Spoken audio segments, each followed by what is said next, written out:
With only 4 hours until the Tournament of Power, Gohan decides that he's gonna have one more training session. A one-on-one battle with his old man, Goku. That's right, Gohan versus Goku, all 100% power. And it certainly lives up to the hype.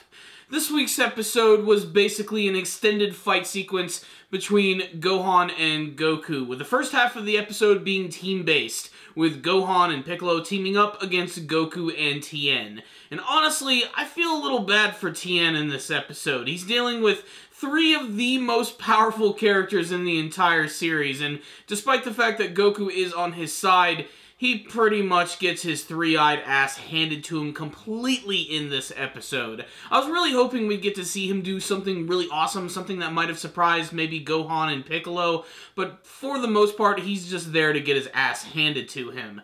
Goku, on the other hand, is able to single-handedly fight back against the powers of Piccolo and Gohan. However, their combination techniques do allow them to have a little bit of an edge in the battle. In particular, this one scene where Piccolo uses this, attack which allows him to just send out this massive energy wave. Basically, he just explodes. Very similar to what you see in, the Budokai Tenkaichi video games.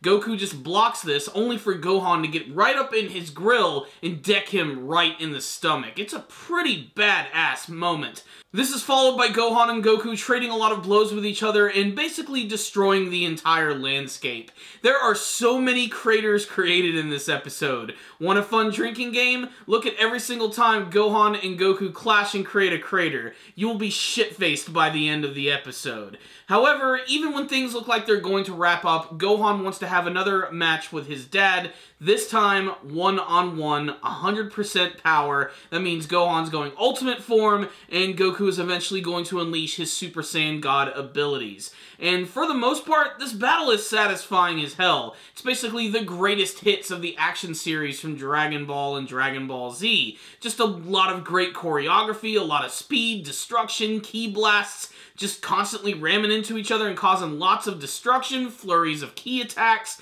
It's pretty much everything that you would expect from a Dragon Ball battle, and honestly, it was pretty damned exciting, and it had a lot of really great moments. And then there's that moment towards the end when Gohan realizes that Goku is holding back and he asks him to go just complete full power, and not only does he give him Super Saiyan Blue, but he gives him Super Saiyan Blue with Kaioken. And they have one more clash with each other, samurai style. They both fly past each other, and Goku is the winner. Gohan is soundly defeated here, however, it is heavily implied that he has the ability to go even further, and Goku is so impressed that he actually wants Gohan to be the leader of Team 7. I always initially thought that that was going to be Goku, however, considering that this is going to have something of a team dynamic, with Gohan's power and his ability to be one hell of a thinker, he'll probably be able to come up with some amazing strategies for the team. And while I thought the scene with Goku and Gohan was really freaking awesome, my favorite thing about this episode was actually getting to see some more of the brand new fighters who are going to be in the Tournament of Power. There's this great moment where we travel to Universe 10 and we see Gawas, who is fuming over trying to decide who's actually going to participate in this tournament, when suddenly he gets a surprise visit from the God of Destruction from that universe, Ramush, and his assistant, Cuss, who is so freaking adorable. I'm also really curious if all the other angels are also like the sons and daughters of the Great Priest, if they're actually related to Whis and Vados. I don't know if that's necessarily the case, but they all seem to look like weird variations of those characters. But it seems like they've chosen their very own fighting team, which consists of this one guy by the name of Mirachim, and he's joined by this other group of super brawny warriors who are all wearing cloaks. And that's because they want to keep these guys secret.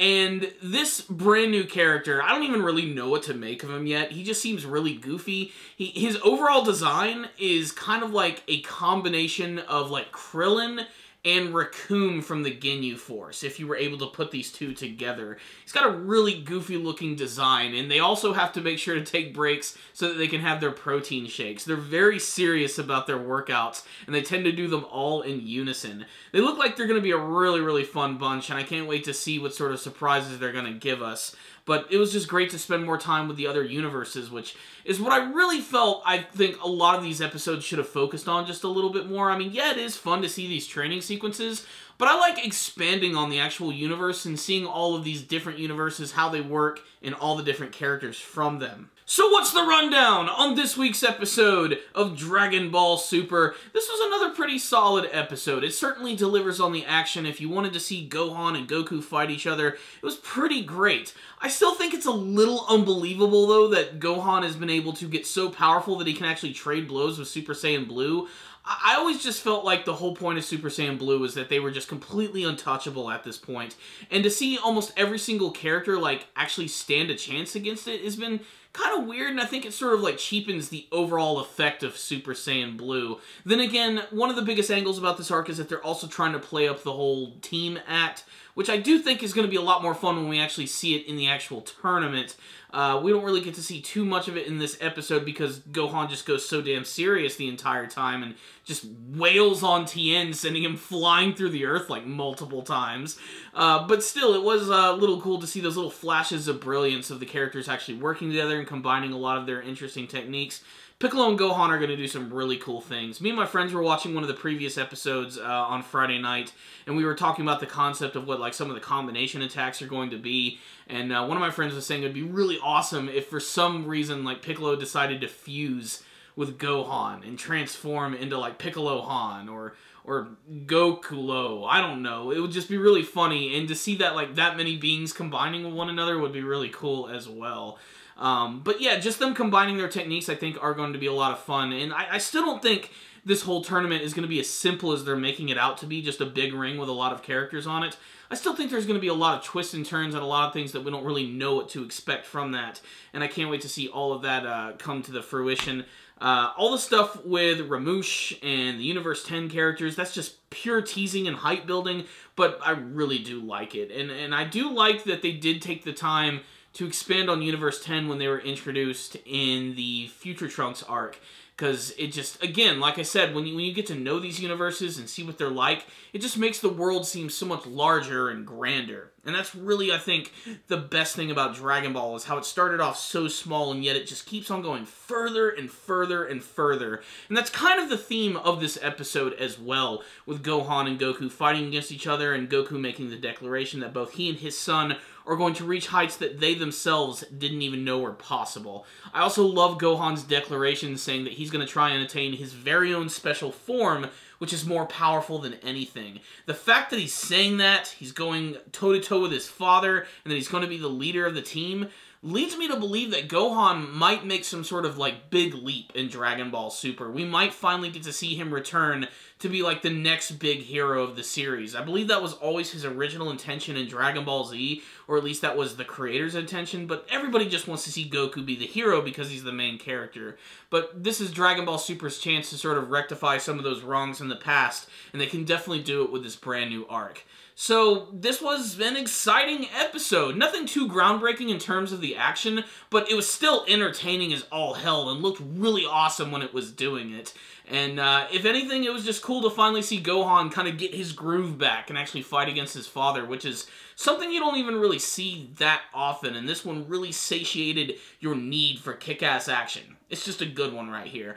There were a few moments, of course, where the animation and the artwork doesn't look that great. Some are worse than others. That being said, this is still a pretty awesome episode, which is going to do nothing but keep people really excited for this next big arc in the series. We're almost there. We still have a couple more episodes, and it looks like we're going to get a bit of a curveball in the next episode.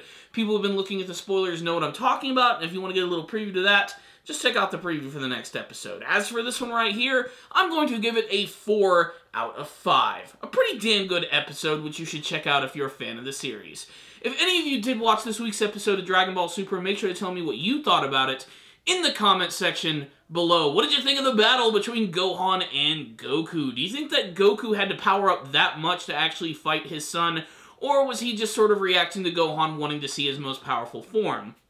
Do you think there's a bright future for Gohan? Will he become even more powerful? What sort of form do you want to see from him? Another version of Super Saiyan God, or something completely new that we have never seen before? What do you think of the brand new fighters from Universe 10? And what do you hope to see from the rest of the Tournament of Power arc? Thank you guys for watching this review. Make sure to subscribe to the channel for all things Dragon Ball Super related. Make sure to leave me a comment telling me what you thought about the episode. And of course, if you like this video, like it and give it a thumbs up. If you didn't like it, give it a thumbs down. I'll see you guys next time. And as always, stay stay dandy, baby.